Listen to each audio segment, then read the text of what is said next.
Hola amigos, soy la nueva mascota del canal El Gato Creepy y voy a ser el presentador de las creepypastas. Saludos y comienzo la creepy carajo que se titula. Salí de mi casa con el corazón pesado, pero con un propósito claro. El papel de mi madre me había dado una dirección, un punto al cual dirigirme. El centro de ayuda, a las afueras de la ciudad. Al menos sabía que estaban vivos cuando escribieron esas líneas, y eso era suficiente para no rendirme. Sabía que el camino sería largo y peligroso, pero no me importaba. Mi familia estaba allá, y yo iba a llegar hasta ellos, pasara lo que pasara. Caminé durante horas, alejándome cada vez más del centro y adentrándome en las zonas residenciales y las carreteras que llevaban hacia afuera.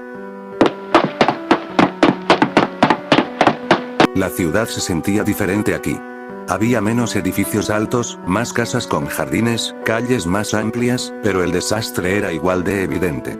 Coches abandonados bloqueaban el paso, había objetos tirados por todas partes y, de vez en cuando, veía figuras caminando lentamente entre las sombras, siempre con ese mismo lamento que ya se me había grabado en el cerebro. Perdón, seguí avanzando con cuidado, pegado a las paredes, buscando siempre la ruta más segura, pero a medida que me acercaba a la salida de la ciudad, empecé a ver algo que me heló la sangre.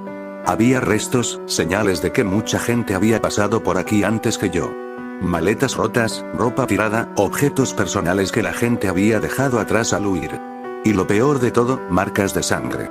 Mucha sangre, seca y oscura sobre el asfalto y la tierra. Entendí entonces que esta había sido una de las rutas principales de escape. Miles de personas, igual que mi familia, habían intentado salir corriendo hacia ese mismo lugar donde supuestamente estaría la ayuda, la seguridad. Pero algo había pasado aquí. Algo terrible. Y entonces, sucedió. Algo que nunca voy a poder borrar de mi mente, algo que me perseguirá hasta el día en que muera. Al llegar a una curva cerrada de la carretera, donde había una pequeña colina y unos arbustos, vi una escena que me hizo detenerme en seco, sintiendo que el aire se me escapaba de los pulmones. Había coches, docenas de coches, amontonados unos contra otros, chocados, destrozados, como si todos hubieran intentado pasar al mismo tiempo y se hubieran bloqueado mutuamente. Entre ellos, se veían cuerpos. Cuerpos que ya no se movían, que yacían en posiciones imposibles, cubiertos de polvo y sangre. Pero lo que me hizo caer de rodillas, lo que hizo que mi alma se partiera en mil pedazos, fue ver un coche en concreto. Era el coche de mis padres. Reconocería ese modelo, ese color, esa pequeña abolladura en la puerta delantera donde mi papá había golpeado contra un poste hacía años, en cualquier lugar del mundo. Ahí estaba. El coche que me había llevado a la escuela, al parque, a las vacaciones. El coche donde cantábamos canciones todos juntos. Ahora estaba destrozado, con los cristales rotos, la puerta del conductor abierta de golpe y colgando de una bisagra. No. Grité, sin importarme quién me escuchara, corriendo hacia allá como un loco, dejando de lado todo sentido de supervivencia, todo cuidado. Llegué hasta el vehículo, me agarré al marco de la puerta y miré dentro, esperando, rogando, rezando porque estuvieran escondidos, que hubieran salido, que se hubieran ido, pero el destino tenía preparada la verdad más dura de todas. Dentro del coche, todavía con los cinturones de seguridad puestos, estaban ellos. Mis padres.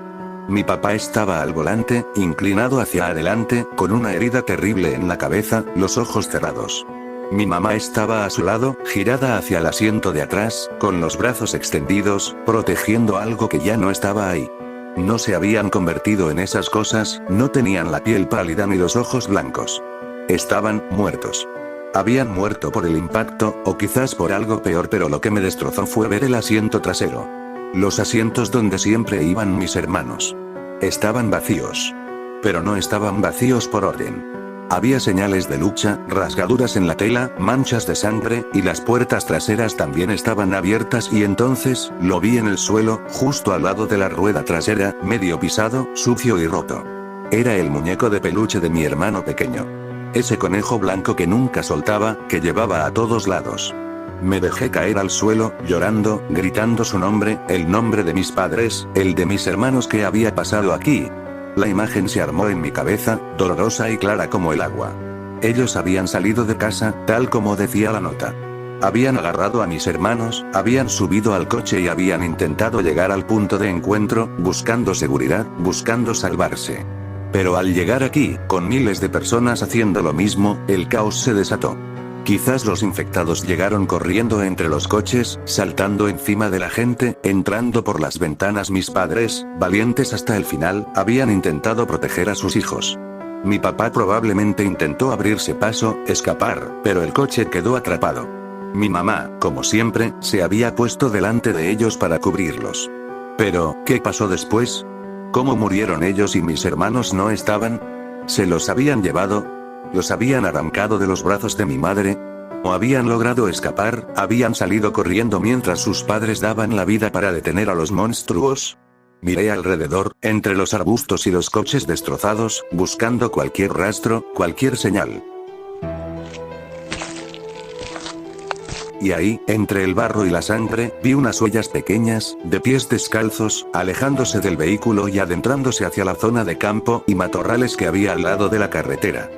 «Están vivos», exclamé, sintiendo una mezcla de dolor inmenso y una chispa de esperanza que me quemó el pecho. Mis hermanos escaparon. Papá, mamá, ustedes los salvaron.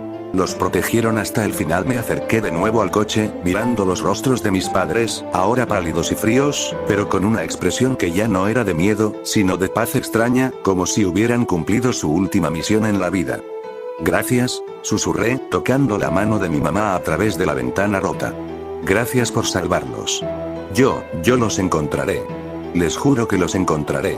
Y los cuidaré por el resto de mi vida, como ustedes hubieran hecho. No voy a dejar que su sacrificio sea en vano. Sentí un dolor físico en el pecho, como si me hubieran arrancado una parte del corazón. Ahora entendía mi realidad completa. Mis padres se habían ido, habían muerto protegiendo a la familia, dándolo todo. Pero mis hermanos estaban ahí fuera, pequeños, solos, asustados, quizás heridos, caminando por un mundo que se había convertido en un infierno. Y yo era lo único que les quedaba. Yo era su única esperanza. No podía quedarme ahí llorando más tiempo. El peligro podía llegar en cualquier momento. Me sequé las lágrimas, con la mandíbula apretada, y saqué de mi mochila la manta más limpia que tenía.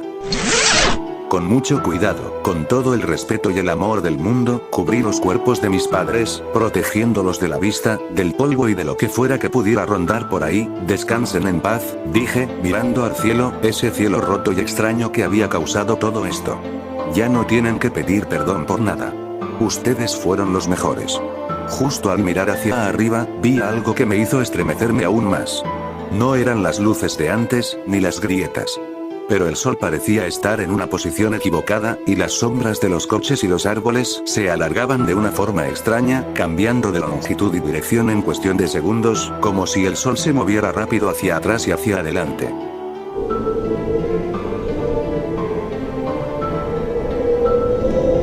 Me di cuenta de nuevo de que algo pasaba con el tiempo aquí, que nada funcionaba como debía ser. Pero ya no tenía cabeza para entender fenómenos extraños. Tenía que seguir el rastro. Recogí el muñeco de mi hermano del suelo, lo limpié lo mejor que pude y lo guardé con cuidado en mi mochila. Él lo necesitaría.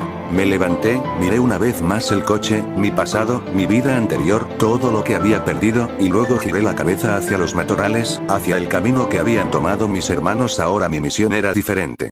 Ya no iba solo a reunirme con mi familia. Ahora iba a cumplir una promesa sagrada. Mis padres me habían entregado el cuidado de mis hermanos con su propia muerte. Y yo iba a ser digno de ese regalo. Saqué mi cuchillo, apreté el mango con fuerza, respiré hondo y me adentré en la tierra salvaje, siguiendo las huellas pequeñas y frágiles que me conducirían hacia lo único que me quedaba en este mundo: el amor por mi familia y la determinación de sobrevivir por ellos. Mis padres se habían ido, pero su amor y su fuerza ahora vivían en mí. Y mis hermanos me estaban esperando. Y yo llegaría, costara lo que costara.